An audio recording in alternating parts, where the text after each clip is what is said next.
New tonight, big changes are coming to two upstate YMCA properties as it sells one and merges with another. Now, the YMCA Greenville says that they are spearheading growth. They plan to sell the YMCA Program Center on Adams Mill Road in Simpsonville, merging it with the Prisma Health Family YMCA at Brookwood Point Place. This sale would fund the construction and expansion of this new state-of-the-art facility. The president and CEO, Scott Badley, says that they plan to buy 9 acres behind the current building.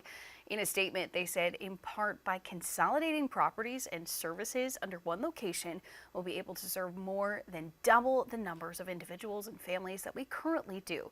And the Y is not releasing detailed plans just yet, but they say they do plan to start construction in the fall.